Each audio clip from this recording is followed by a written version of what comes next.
Hello everyone, nubkeks here. Welcome back to Nub Raids, and in today's video we have a sneak preview of the new boss, Amius the Lunar Archon. This is the final boss of the Cursed City of Sintranos, and we are going to be not just looking at a little visual of him, which is cool. We have his full skill set. And my god, is it a massive skill set? Look at this. This is ridiculous. There's so much text, but that's not all. He has a second form. Oh my god. I will give you a sneak preview that I have been doing some test server stuff as well. Can't show you any of that in today's video, but when I first took a look at Amius, I'll probably put up that whole video on the test server. I was like, that's a lot of skills. I just gave up reading it. But we're going to read them all here today. We're going to break it all down today. So let's do it. Again, you can see the visuals look cool. Second form, it's awesome. So very much mythical style champion. Right, let's zoom over here. Hang on here. So I think the best way to break it down, let's touch on the generic passives first. Let's knock them out of the way so it doesn't seem like such an overwhelming wall of text. And there are interesting things going on here. So Almighty Strength. Damage from skills based on enemy max HP cannot exceed 5% of the boss's max HP. I believe that's different from all the other bosses in the game, which are 10%. So that's a big change, right? You're not going to come in here with like, you know, double newt, reset, and one-shot the guy, right? It's not going to be possible. Well, I mean, not as easily anyway. So there you go. Cap on max HP, nerfing that down. Now, it doesn't say, and this actually annoys me quite a lot, I will say. It doesn't say, but from my testing, I can tell you that poison also does massively reduced damage, like 10% of its normal damage or 5% of its normal damage or something. Poison is much weaker. I imagine HP burn is probably a lot weaker as well. Frustrating to me that those things are weaker, but it doesn't say it. I mean, if you're gonna put out this much of a wall of text, you might as well go the whole hog and tell us everything.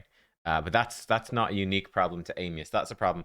A lot of the bosses in the game take reduced damage from poison, and none of them say, which is very stupid. Almighty Immunity, immune to basically hard crowd control, right? Stun, freeze, sleep, even block active skills, passive skills, that sort of stuff. And immune to HP exchange effects, balancing effects, cooldown increasing effects. This is pretty standard for nearly every boss in the game. Nothing too special there. Then Awakened Weakness. Decrease the damage inflicted by the boss for each awakening level on the target champion. 2.5% for levels 1 to 2, 5% for 3 to 6, stacking up to 25. So taking up to 25% less damage from the boss, that is a huge amount of damage reduction. So that is going to make a big difference. Now, bearing in mind, there is a easy difficulty, a hard difficulty, and there's another difficulty, at least one more coming as well. That's not going to be in the initial release. So that means I would say certainly that harder difficulty, and if they do any beyond that, like, yeah, you're probably going to need some very highly awakened champions. It's the same thing they've done for hard mode dungeons. I think for easy, it's probably not going to matter very much at all. And for hard, even at the moment, they're going to help, but hopefully they're not going to be essential. But we will see. It also, he takes more damage as well. 5% for 1 to 2 and 10% for 3 to 6. It's up to 50%. Now, that's pretty massive, right? Doing up to 50% more damage to the boss. That is a lot of damage, especially if you're not going to be potentially using... I still think max HP could be pretty strong, but and that's probably going to be easy enough to cap out anyway.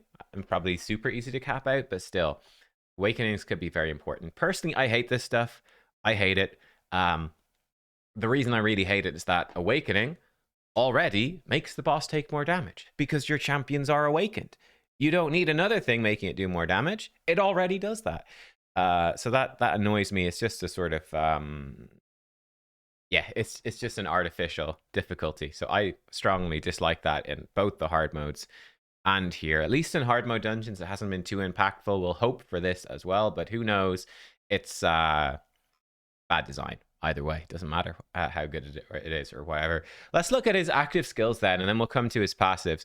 So we'll go through his skills probably in the order that he's going to do them. I imagine he goes A3, A2, A1 is what I think is going to happen. I have tested it, but I didn't pay enough attention, so I didn't notice. But I think it goes A3, A2, A1. Let's go through them in that order anyway. So Rampant Chaos is A1, 3-turn cooldown. Removes any block buffs from Amius and replaces them with block debuffs, lasting for 3 turns. Also removes any debuffs negatively affecting stats, replaces them with their mirrored buff equivalent. So decrease attack is going to be replaced with increase attack. Debuffs like heal reduction and weaken will be replaced with continuous heal and strengthen, respectively. All mirrored buffs last for 3 turns. Then puts a stun debuff on all enemies except mythical champions for 1 turn, and forces all mythical champions to change forms. Finally, Amius's turn meter fills by 10% for each debuff converted into a buff by this skill. This move is kind of insane. He's got a move that's very similar to this in his second form as well, but that affects your champions instead of affecting him. But that's kind of crazy, right? So maybe there's going to be a speed tune set up here where, you know, we don't place debuffs on him on turn 1, but after he uses this move, then we can put the debuffs on. Because obviously, if you put debuffs on and he does this move, it's a disaster. He suddenly turns those into a load of buffs. They're going to be difficult to remove. He's going to get tons of turn meter. It's going to be a disaster. So I imagine speed tuning is going to be very important to debuff him after this, is what I would think. Also, this is quite interesting, right? Stuns everyone except mythical champions for 1 turn. You could resist that. You could block debuffs on that stun. You could cleanse it off as well. Lots of things you could do. But it's really interesting when he forces mythical champions to change form. I think that's intriguing, for sure. And that could open up some strategies. Because like the boss is going to start in this form, and he's going to do that probably on his first move. So your mythicals are going to flip over pretty much straight away. I think that's actually quite interesting. I think that's kind of a fun way to do it. I'd be interested to see how that's going to affect teams with mythicals in there. I don't have any, so can't even test it. But yeah, there you go. Lunar Storm is A2, 3-turn cooldown. Attacks all enemies. Before attacking, increase the duration of all buffs and decrease the duration of all debuffs on Amius by 1 turn.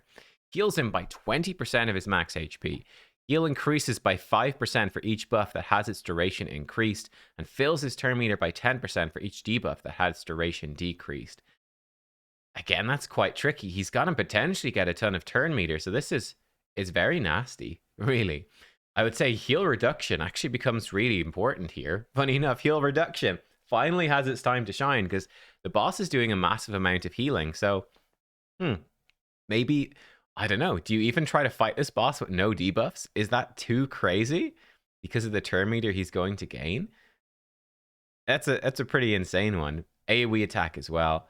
There you go. Then is A1 Waxing Potence. Attacks all enemies, increase the damage inflicted by the skill by 10% for each buff on Amius, and heals them by 100% of the damage dealt, including damage dealt to shields. So you'll notice this in Hydra a lot. You don't actually take reflect damage from hitting shields, and you don't heal off of damage you do to shields. It just doesn't count.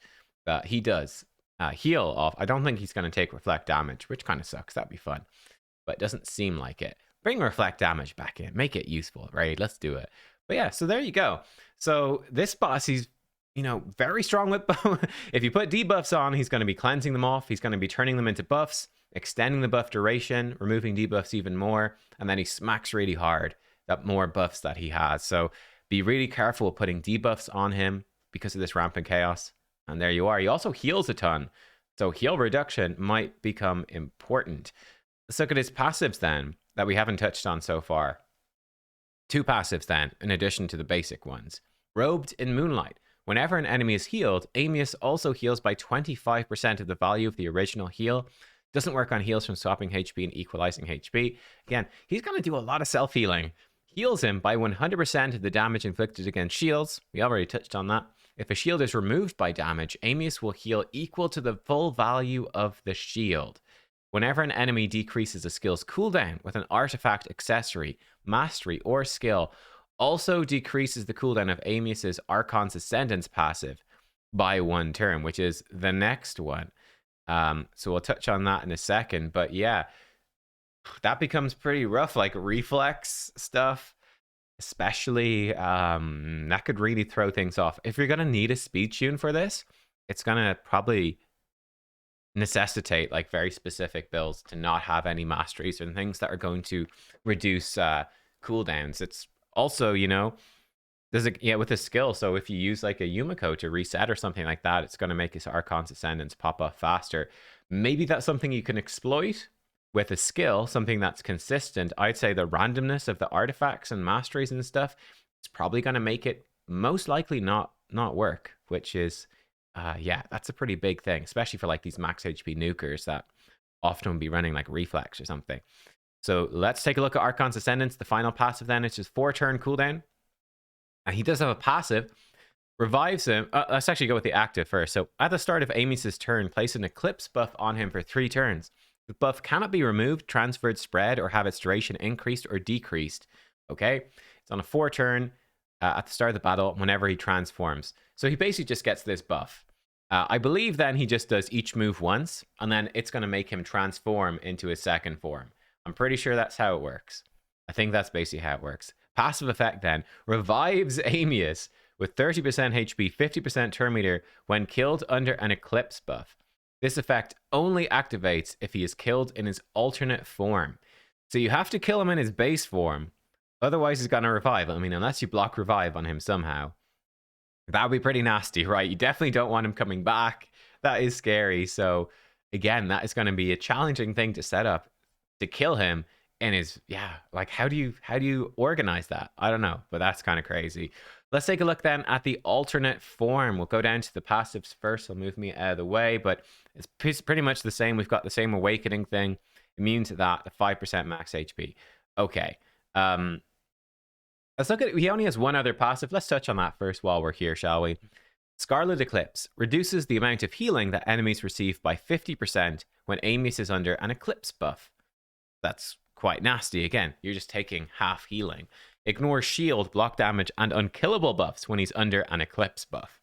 Finally, whenever an enemy's cooldown is decreased with an artifact, accessory, mastery, or skill, instantly activates Abyssal Construct against a random enemy. So that's his A1. We'll look at that, which is a big single target, 100% ignore defense nuke. So yeah, that becomes nasty. Again, whenever you reduce any skill cooldown, he instantly gets to randomly hit one of your champs with his A1. That makes it, I think the two of these two forms together, it makes it almost impossible to be running this. Again, apart from potentially running like Yumiko or something like that, or Kaimar, that might work. But it's going to be quite tricky. I think the randomness of the artifacts is going to make it not so good. Let's look at these 3 active skills then. So we have got Maniacal Bedlam, 3-turn cooldown. Again, so basically I think the flow of this fight is he's in form 1, right? He does each of his moves once, then he transforms into form 2. Does each of his moves once, transforms back. I believe that is the flow of the fight. So let's take a look. Maniacal Bedlam removes any block debuffs from enemies and replaces them with block buffs instead, lasting for 3 turns. Removes any buffs positively affecting stats, replaces them with their mirror debuff equivalent, like increase attack, gets turned into decrease attack. Buffs like continuous heal strengthen, replace with heal reduction weaken. Mirror debuffs last 3 turns. Then places sleep on all enemies except mythical champions for 1 turn. This debuff cannot be blocked or resisted. Also forces all mythical champions to change form. So that's quite nasty. You cannot resist it. You cannot block it. You are just going to go to sleep. Fills his turn meter by 10% for each buff converted into a debuff by this skill. I think you can certainly resist this effect. So this might be like Oella. This could be her time to shine. Maybe this is a boss. Like, because that is so nasty, right? He's going to turn all of your buffs into their opposites. That is absolutely destructive. Seems fairly likely you might be building a high resist team here to resist him, right? Increase resistance. Oella's perfect because she extends that and just trying to keep increased resistance plus a bunch of buffs up all the time and just make it so that he cannot switch them, right? You'll still be slept and there's no way around that. So maybe you want a couple of buff extenders, but that would be something I'd be considering. Blood Moon Vortex, 3-turn, attacks all enemies. Before attacking, increase the duration of all debuffs and decrease the duration of all buffs on all enemies by 1 turn. Increase damage inflicted by 5%. Increases damage inflicted by 5% of the target's max HP for each enemy buff that has its duration decreased. Stacks up to 50%. He can do up to 50% max HP nuke against your team AoE if he's decreasing these buffs. So again, either you're going to need almost no buffs, so this doesn't scale up too much, or you're going to need so much resistance that it just doesn't work. Also decreases each enemy's turn meter by 10% for each debuff that has its duration increased. Reduces Amius's decreased turn meter effect for each awakening level on target champion. So you can get up to 10% less turn meter reduction. So I guess I guess you get no turn meter reduction if you're fully awakened. Again, that seems very annoying. If you're trying to speed tune stuff and you're getting your turn meter pushed back, that seems exceptionally annoying unless you're going in with a bunch of 6-star awakened.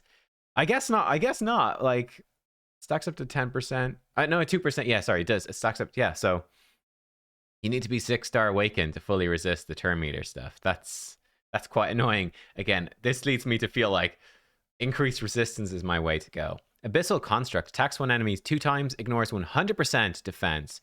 Damage increases by 20% for each debuff on the enemy. Decreases ignore defense effect for each awakening level on the target champion. 5% for levels 1 to 2, 10% for 3 to 6, stacking up to 50%. That's actually pretty important. Like, if you think about it, coming in, a champion with 0 awakening, you are being hit, and he's ignoring 100% defense. You come in with 6-star awakening. Number one, he's not only ignoring only 50% defense, which is so much weaker, right? That is much, much, much less effective.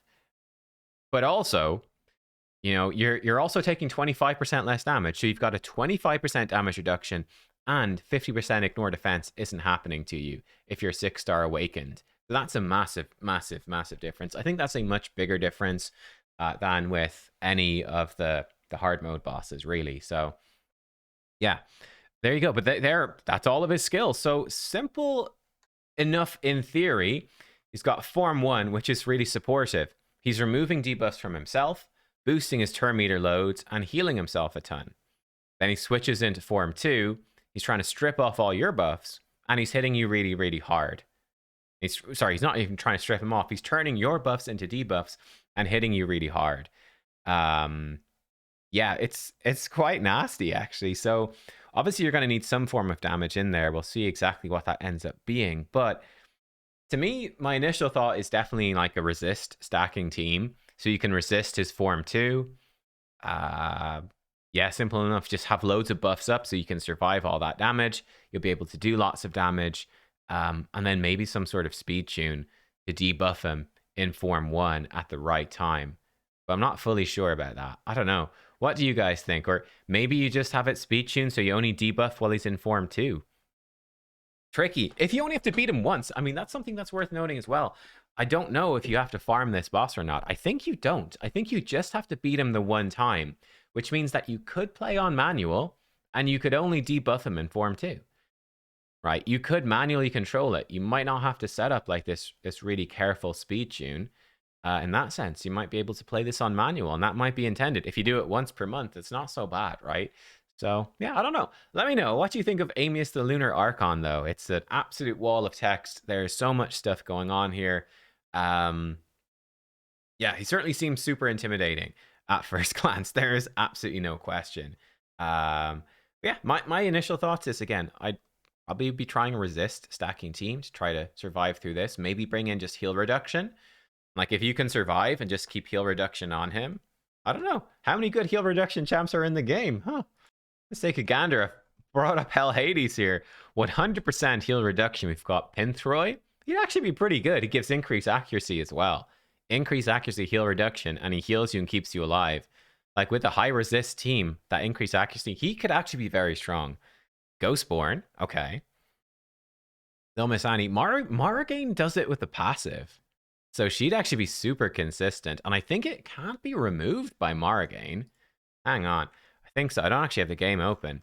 I think her passive cannot be removed. So she could be pretty cool here.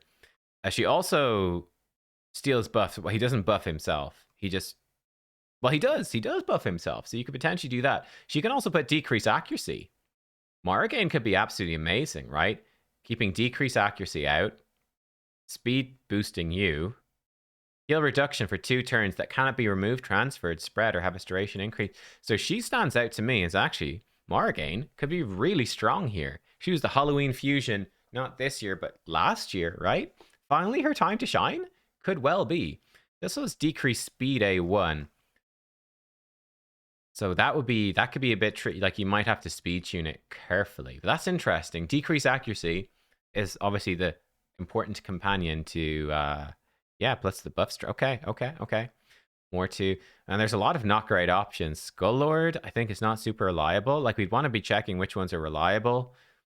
there's not many that are super reliable. What about Verkamkar? He could actually be pretty all right for this. Hang on. Verkamkar removes a random buff, potentially 2, can put heal reduction and decreased defense. Okay. Immune to provoke. Well, that's not helpful. Removes provoke, increased defense and shield. He does heal off of shields. That's a bit dodgy.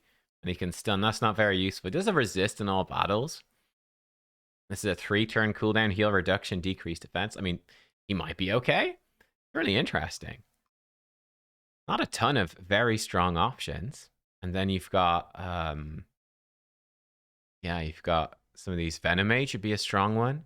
Is Scion going to be good? I don't even know exactly what Scion does. That's a bit rough though. But yeah, guys, look, there you are. That is, that's the dude. That is him. Amius, let me know. What do you think about this champion? Are you excited to fight it? I can sort of see now why there's only one new boss as well. Like, there's so much going on with this boss. It might be a bit overwhelming if there's loads and loads of new bosses. So I kind of like the idea now more so that you're going to be fighting different forms of old bosses and like duos of old bosses and stuff like that. But look, there we are. Thanks for watching, guys. I'll see y'all next time. Goodbye.